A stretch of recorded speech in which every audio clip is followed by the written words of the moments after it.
አስቡት፣ ሕግ አስከባሪው ራሱ ሕግ ጥሶ በጠራራ ፀሐይ ወንጀል ሲሰራ በአዲስ አበባ ጎዳናዎች ላይ ማንም ሊገምተው የማይችለው አስደንጋጭ ክስተት ተፈጠረ።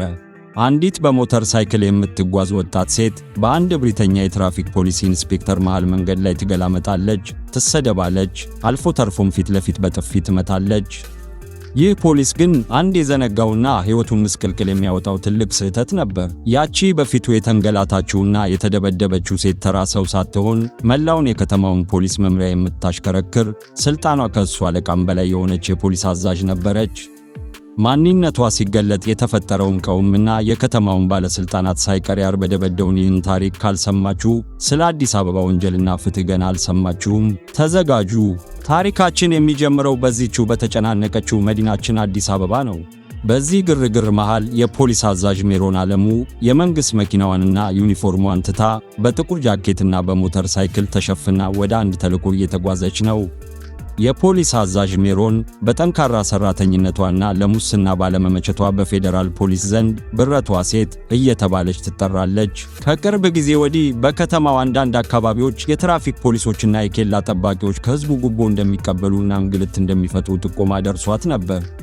ይህንን ለማጣራት ራሷን ደብቃ ሜዳ ላይ ወረደች። በቦሌ መውጫ አካባቢ ሲደርሱ አንድ ድንገተኛ የፍተሻ ኬላ ይጠብቃታል። የኬላው ኃላፊ ኢንስፔክተር ተስፋዬ ይባላል። ተስፋዬ በጉቦና በህዝብ እንግልት ስሙ የናኘ ነገር ግን በማስመሰል የተካነ ሰው ነው። የፖሊስ አዛዥ ሜሮን ሞተሯን ስታቆም ኢንስፔክተሩ በአይኑ እየገላመጠ ቀረባት። መንጃ ፈቃድና ሊብሬ አምጪ ብሎ ጮኸ። ሜሮን ረጋ ብላ ጠየቀችው። ምን አጠፋው ጌታዬ? ዝም ብለሽ የጠየቅሽውን ስጪ ወይስ የተሰረቀ ነው እያለ በህዝብ ፊት አዋረዳት። ሜሮን ምንም ሳትል ወረቀቶቿን ሰጠችው። ኢንስፔክተሩ ወረቀቶቹን እያገላበጠ ይሄ በቂ አይደለም፣ ኪስሽ ውስጥ ያለውን አውጪ እያለ ወደ ጉቦ ጥያቄ አመራ። ሜሮን እምቢ ስትል ነገሮች ከቁጥጥር ውጪ ሆኑ። ኢንስፔክተር ተስፋዬ በንዴት ቱግ ብሎ አንቺ እኔን ትከራከሪያለሽ በማለት ያልታሰበ ጥፊ ፊቷ ላይ አረፈ። በዙሪያው የነበረው ሰው ደነገጠ፣ ነገር ግን አልተናገረችም። ማንነቷን ብትናገር ኖሮ በዛች ሰከንድ ተስፋዬን ማሰር ትችል ነበር። ግን የጥፋቱን ጥልቀት ለማየት ዝምታን መረጠች። ኢንስፔክተሩና ጀሌዎቹ እየጎተቱ ወደ ፖሊስ ጣቢያ ወሰዷት። ጣቢያው ውስጥ የነበረው ሁኔታ የባሰ ልብ የሚሰብር ነበር። ኢንስፔክተር ተስፋዬና ጓደኞቹ ከህዝብ የዘረፉትን ገንዘብ እየተከፋፈሉ ሲሳሳቁ ተመለከተች። ወደ ጨለማው እስር ቤት ወረወሯት። በእስር ቤቱ ውስጥ አንዲት እማዋይሽ የተባሉ እናት አገኘች።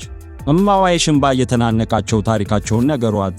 ልጄ ትንሽ የሻይ ቤት ነበረችኝ። ኢንስፔክተር ተስፋዬ በየቀኑ መጥቶ ገንዘብ ካልሰጠሽኝ እያለ አስመረረኝ። የለኝም ስለው እዚህ እስር ቤት ወርውሮ ሱቄን አዘጋብኝ አሏት። የሜሮን ልብ በቁጣ ነደደ። ጉዳዩ ከእሷ ክብር በላይ እነዚህ ምስኪኖች እንባ መሆኑን ተረዳች።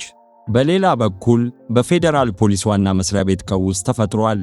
የፖሊስ አዛዥ ሜሮን ስልኳና የሞተሯ ጂፒኤስ በአንድ ፖሊስ ጣቢያ ውስጥ እንዳለ ጠቆመ። ምክትል ኮሚሽነሩ ወዲያውኑ ልዩ ኃይል ስፔሻል ፎርስ አዘዘ። ሌሊቱ መሃል ላይ ነው።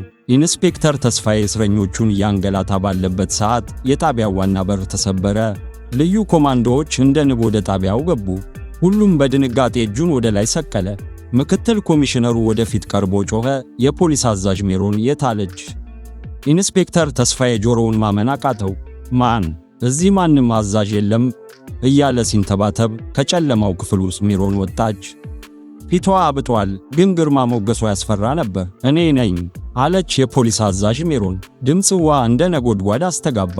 ኢንስፔክተር ተስፋዬ የተፈጠረውን ሲረዳ በቆመበት መሽናት ብቻ ቀረው። ያቺ የናቃት የደበደባትና ያሰራት ሴት የነገው ጌታው መሆኗን ተረዳ።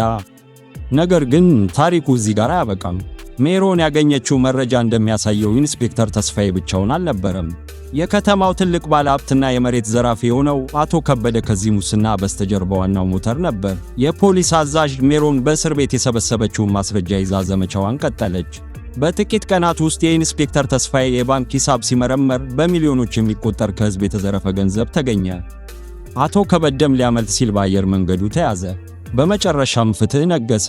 እማዋይሽ ሱቃቸው ተመለሰላቸው። ኢንስፔክተር ተስፋዬ እና አቶ ከበደ ለፍርድ ቀረቡ። የፖሊስ አዛዥ ሜሮን አለሙ ግን በዛች በጥፊ በተመታችበት ቅጽበት ለህዝቧ የከፈለችው ዋጋ የአዲስ አበባን ፖሊስ ታሪክ ለዘላለም ቀየረው። ስልጣን በህዝብ ላይ ለመንገስ ሳይሆን ለህዝብ ለማገልገል መሆኑን በተግባር አሳየች። ይህ እውነተኛ የጀግንነት ታሪክ ነው። ውድ ተመልካቾቻችን ስልጣን ሲኖራችሁ ምን ታደርጋላችሁ? የሜሮንን መንገድ ትከተላላችሁ ወይስ የተስፋዬን? መልሳችሁን ኮሜንት ላይ አስቀምጡልን። ለቻናላችን አዲስ ከሆናችሁ ሰብስክራይብ ማድረግ እንዳትረሱ።